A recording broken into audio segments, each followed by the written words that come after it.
Hello, boys and girls. Welcome back to Story Time with Og. Before I start another story, I want to show you this little thing my wife painted for me. It's so cute. Look at that. It's a little gnome with the Christmas tree hat. You can put something back here so it lights up with all the holes. It's so pretty. I love it. All right, let's read the story. I wonder what story we're going to read today. I don't know. I haven't even looked yet. All right, let's set you over here. Let's see. Where are we in the stories? Just read that one. So, here we are. A Christmas miracle. Oh, who doesn't like a Christmas miracle?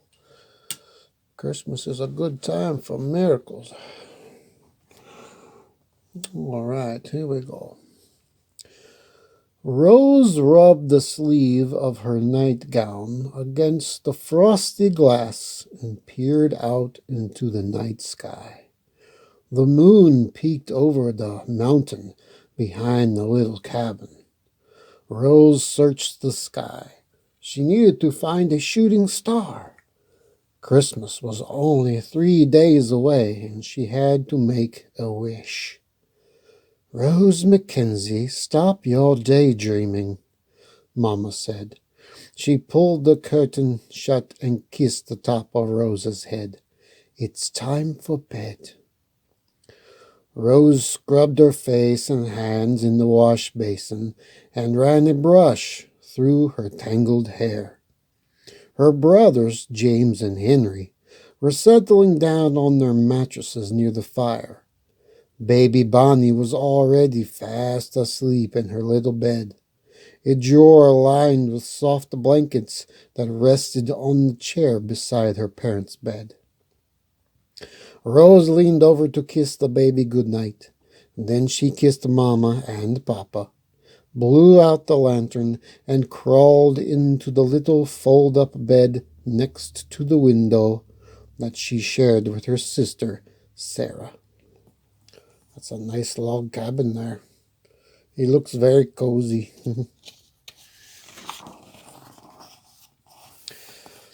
Rose tugged the covers to her chin.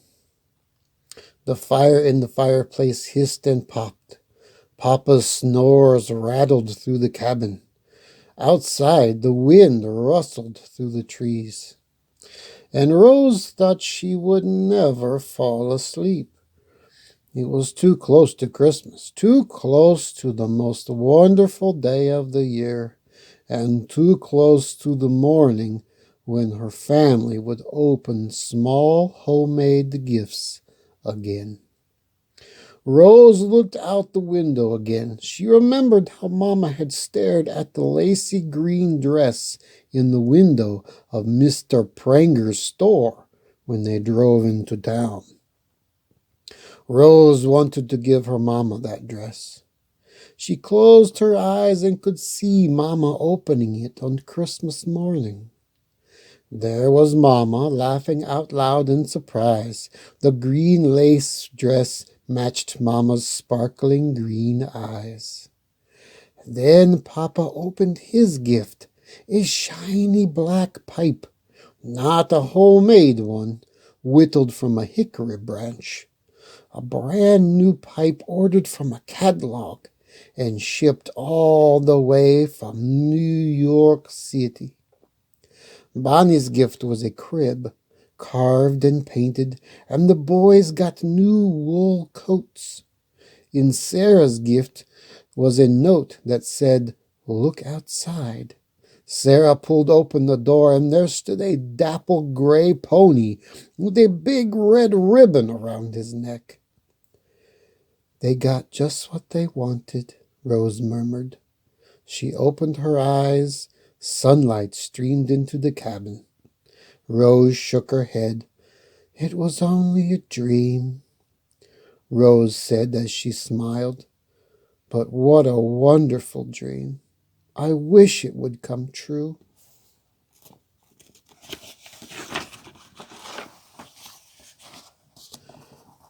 After breakfast, Rose helped her mother wash dishes. Mama, she said, if you could have anything for Christmas, anything at all, what would you wish for? Mama smiled and set the clean plates in the cupboard. I already have everything I could want. You, your brothers and sisters, and your father, all in good health. I know, but I mean something extra, Rose said as she squeezed out the dish towel. Something wrapped in a box that you could open on Christmas morning? What would it be? Well, it would be a mighty funny-looking box, said the mama. But if I could have something extra, I'd wish for a Christmas tree, tall and full, with so many decorations you could hardly see the branches, and a big plump turkey I could roast with dressing and potatoes. She leaned against the cupboard and smiled. And when it was done, we would sit down at the table next to our Christmas tree and eat the finest Christmas dinner any of us have ever tasted. She closed her eyes. I can almost taste it now. And a new dress? Asked Rose. Would you like a new dress? Yes, Mama nodded. A new dress. Then she shook her head. But there's no sense wishing for something you can't have. Papa chuckled. Looks like Rose isn't the only dreamer in the family. He reached for his rifle. I can't promise you a turkey, but maybe I can find a fat goose for our Christmas dinner. He pulled on his coat and headed toward the woods. Rose waited for Papa all morning while she swept the cabin, peeled potatoes, and mended her stockings. She kept peeking out the window to see if Papa would bring home a goose. Finally, just before noon, Papa tramped out of the woods carrying a gunny sack over his shoulder. Rose threw down her mending and burst out the door. Papa, you did it, she cried. We'll have roast goose for Christmas after all. Papa laughed. Not quite, Missy. He opened the sack. I didn't see any geese, but I did bring home a pheasant big enough to feed 7 hungry Mackenzies. Papa hung the pheasant under the eaves outside the cabin. Its russet and green feathers gleamed in the sunlight. I'll need to clean it, Papa said. He blew on his hands and rubbed them together. First, I need to go outside and warm up. Go inside and warm up. Is that your mama's potato soup I smell? Rose followed Papa inside and helped Mama ladle out 7 bowls of soup. While they ate, Rose tried to watch the pheasant. But every time she glanced out the window, Papa said, Eat your soup. After lunch, Rose ran to the window and shouted, Oh no, Papa, look! He's eating our Christmas dinner. Rose pointed at the bear that had wandered into the yard and pulled the pheasant down from the eaves. Papa flung open the door. The bear ran off into the woods.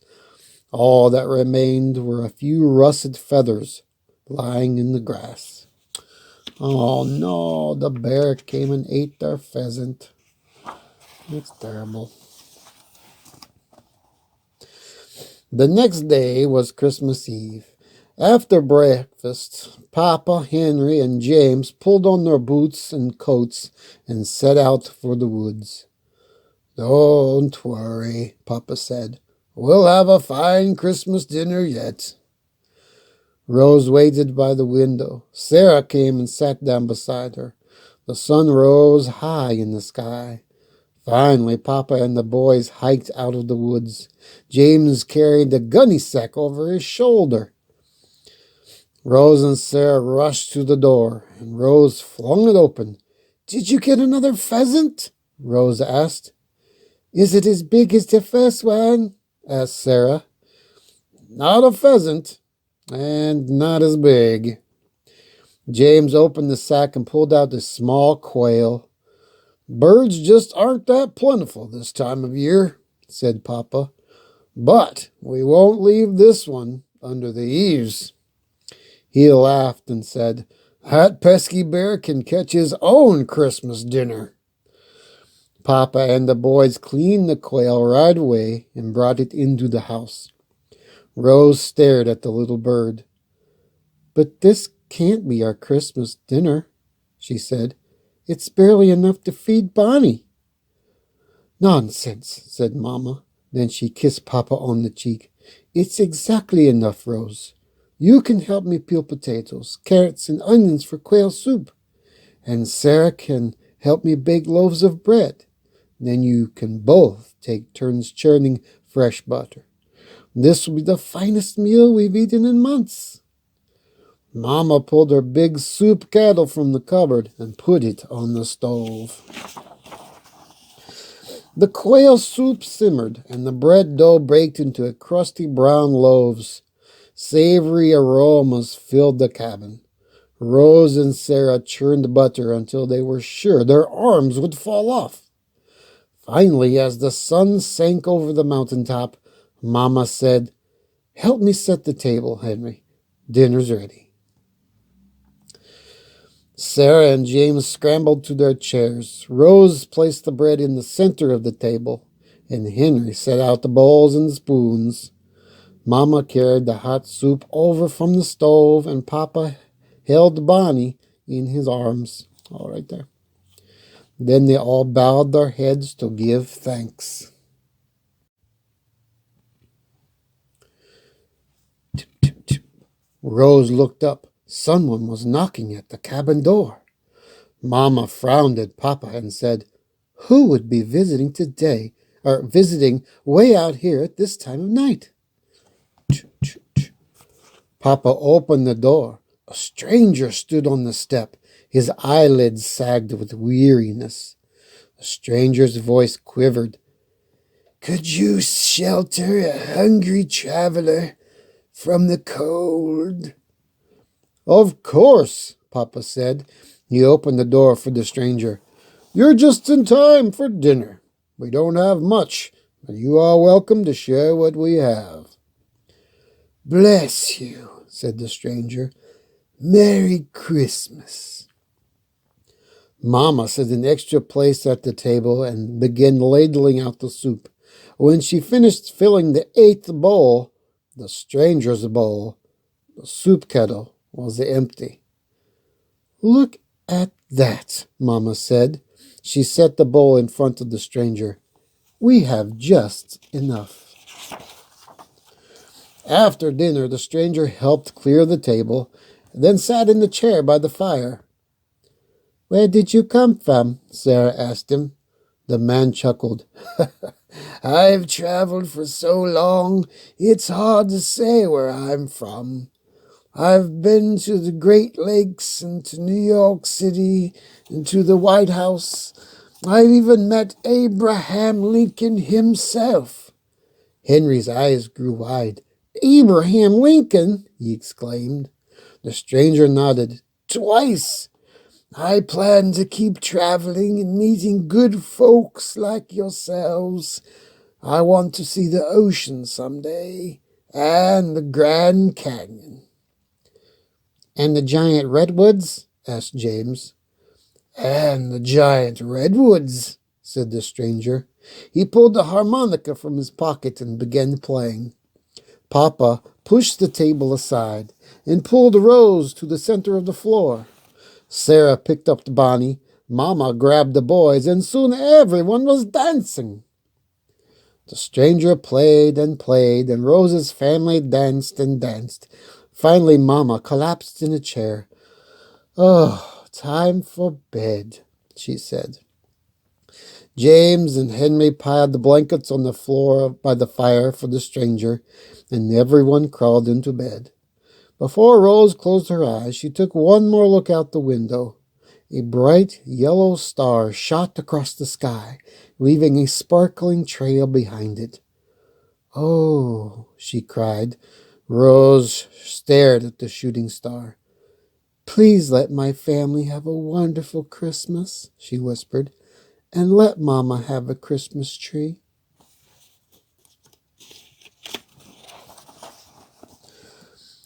Dawn peeked over the mountain. Rose opened her eyes. It was Christmas! She would surprise her parents and the traveling stranger by making the coffee before anyone else awoke. She tiptoed toward the fire. James and Henry were fast asleep, and the stranger was gone. On the floor where he had slept lay a bulging gunny sack.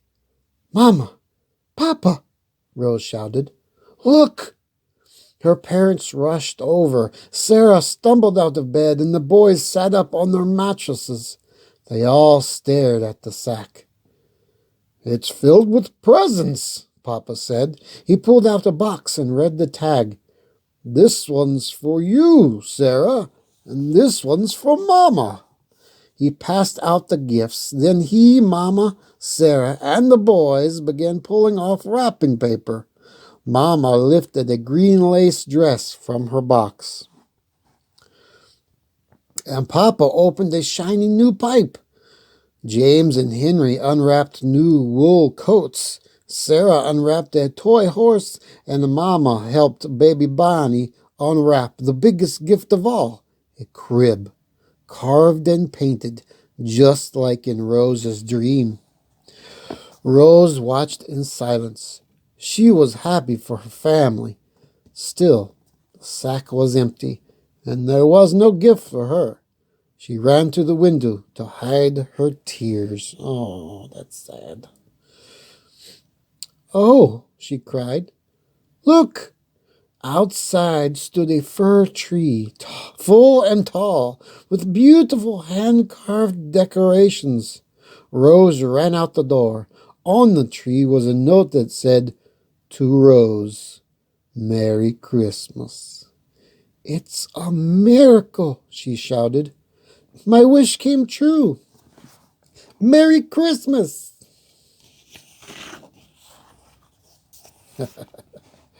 That's the next story. Oh, that was a wonderful story. You just never know. If you make a wish, it might come true. I know I've had lots of wishes during my life come true. Some were on the outside and some were on the inside. Some I've spoken out loud and some I've kept secrets, and they've always come true. Maybe it's magic. I don't know. Or maybe it's a Christmas miracle. Well, thank you for coming to Storytime with Dog, and I will see you next time. Bye-bye. Oh, yeah, one more thing I almost forgot. If you could please subscribe to my channel. I'd really appreciate it. And if you like it, go ahead and hit that like button. I'd really appreciate that too. So I know that you liked my stories. Because I don't know if you like them or not, but I'll still read them. But I'd really love some feedback, so I know that you like them. And the more people subscribe, the more people can see them, and you know how it works. All right. Well, I'll see you later. Next time on Storytime with Dog. Bye-bye.